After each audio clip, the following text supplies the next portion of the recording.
تو جدید نفسیات، قدیم تاریخ اور الہیات یعنی مذہب، بظاہر دیکھا جائے تو ان تینوں کا آپس میں کیا تعلق ہو سکتا ہے؟ بالکل نہ ہونے کے برابر ہے نا؟ لیکن آج کے اس تجزیے میں ہم ایک بہت ہی دلچسپ چیز دریافت کرنے والے ہیں۔ ہم دیکھیں گے کہ کیسے ان تینوں کو ملا کر آج کے دور کی سب سے بڑی اور خاموش بیماری یعنی ڈپریشن اور ذہنی تناؤ، اس کا ایک ایسا حیران کن اور پوشیدہ حل نکالا جا سکتا ہے جو شاید آپ نے پہلے کبھی نہیں سنا ہوگا۔ تو سب سے پہلا سوال یہ ذہن میں آتا ہے کہ کیا واقعی ہماری ان ماڈرن پریشانیوں کا کوئی چھپا ہوا علاج موجود بھی ہے یا نہیں؟ دیکھیں، آج کل مہنگائی اور دیگر عالمی مسائل نے ہر شخص کو کسی نہ کسی گہری سوچ میں مبتلا کر دیا ہے، اور یہ کوئی ہوائی بات نہیں ہے۔ کلینکل BDI ٹیسٹ، جو کہ ڈپریشن کو ناپنے کا ایک بہت ہی مستند طریقہ ہے، اس کے اعداد و شمار صاف بتاتے ہیں کہ کووڈ کے بعد سے ڈپریشن کی شرح دگنی سے بھی زیادہ ہو چکی ہے۔ جی ہاں، ڈبل۔ یہ اب واقعی ایک ایسا گلوبل مسئلہ بن چکا ہے جس کا کوئی ٹھوس اور دیر پا حل تلاش کرنا بس اب ضروری ہو گیا ہے۔ اب اگر ہم عام طور پر دیکھیں تو اس تناؤ سے لڑنے کے لیے ہمیں دو ہی مشہور راستے ملتے ہیں۔ ایک طرف تو میڈیکل سولوشنز ہیں، یعنی وہ ہلکی پھلکی سکون آور دوائیاں جو بس آپ کے دماغ کے کچھ حصوں کو وقتی طور پر سن کر دیتی ہیں، اور دوسری طرف نفسیاتی حل ہیں، جیسے کہ نپولین ہل کی وہ بہت ہی مشہور کتاب تھنک اینڈ گرو رچ۔ اس طرح کی کتابیں آپ کو زبردستی پازیٹیو سوچ اپنانے پر زور دیتی ہیں، لیکن ریسرچ بتاتی ہے کہ یہ دونوں طریقے بس ایک وقتی سہارا ہیں اور ہمیں کسی تیسرے اور زیادہ گہرے راستے کی ضرورت ہے۔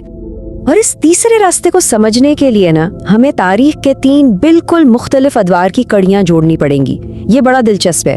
شروعات ہم کرتے ہیں بالکل قدیم دور سے، جب پیغمبروں کو ایک جیسے الہامی پیغامات ملے۔ پھر ہم سیدھا چھلانگ لگاتے ہیں 15ویں صدی میں، جہاں آئزک لوریا نامی ایک عالم نے مذہبی کتابوں کی گہرائی تک پہنچنے کا ایک زبردست طریقہ متعارف کروایا۔ اور پھر 18ویں صدی کے ایک امریکی گھڑی ساز فینس کوئمبی کا واقعہ۔ کوئمبی کو ٹی بی جیسی جان لیوا بیماری تھی، لیکن اس نے ایک عجیب چیز نوٹ کی۔ اس نے دیکھا کہ جب وہ اپنا پسندیدہ کام کرتا تھا تو خوشی کی وجہ سے اسے اس تکلیف سے وقتی طور پر بالکل نجات مل جاتی تھی۔ تو یہاں سے یہ نتیجہ نکلا کہ اصل طاقت تو کہیں نہ کہیں ہمارے اپنے ذہن اور ہماری سوچ میں چھپی ہے۔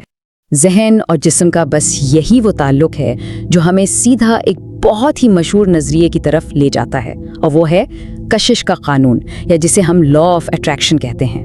اگر میں اسے بالکل سادہ لفظوں میں بیان کروں تو بات یہ ہے کہ ہماری سوچ محض ایک خیال نہیں ہے، بلکہ یہ ایک پراپر میگنیٹک انرجی ہے۔ اگر آپ کی سوچ مثبت اور پر امید ہے تو وہ کائنات سے ویسی ہی اچھی چیزوں کو اپنی طرف کھینچے گی، اور اگر سوچ منفی ہے تو وہ بالکل ویسے ہی تلخ تجربات کو مقناطیس کی طرح اپنی طرف بلائے گی۔ اب یہاں ایک اور بہت حیران کر دینے والی بات سامنے آتی ہے۔ جب ریسرچرز نے دنیا بھر کے قدیم فلسفوں کو اکٹھا کیا، چاہے وہ پرانا یونانی فلسفہ ہو، مصر کا علم ہو، سلطنت روما کی باتیں ہوں، یا پھر چینی اور ویدک لٹریچر، تو پتہ ہے کیا ہوا؟ ان سب کا نچوڑ نکالنے پر ایک چیز بالکل کامن نکلی، اور وہ تھی ایک لامحدود، ہمیشہ رہنے والی کائناتی توانائی کا تصور۔ اور دعویٰ یہ کیا جاتا ہے کہ اگر ہم کسی طرح اس انرجی کے ساتھ ہم آہنگی پیدا کر لیں تو ہم ہر طرح کی ذہنی پریشانی اور تناؤ سے ہمیشہ کے لیے جان چھڑا سکتے ہیں۔ تو چلیے آگے بڑھتے ہیں۔ ہماری پہلی سیکشن ہے تشریح کی تہیں، یعنی مقدس کتابوں کو سمجھنا اور ان کو ڈی کوڈ کرنا۔ اب اس کائناتی انرجی سے جڑنے کا طریقہ کیا ہے؟ اس کو سمجھنے کے لیے وہی 15ویں صدی والے عالم آئزک لوریا کا ایک بڑا زبردست فریم ورک ہمارے کام آتا ہے۔ لوریا نے مذہبی عبارتوں کو سمجھنے کے لیے 4 تہیں بتائیں۔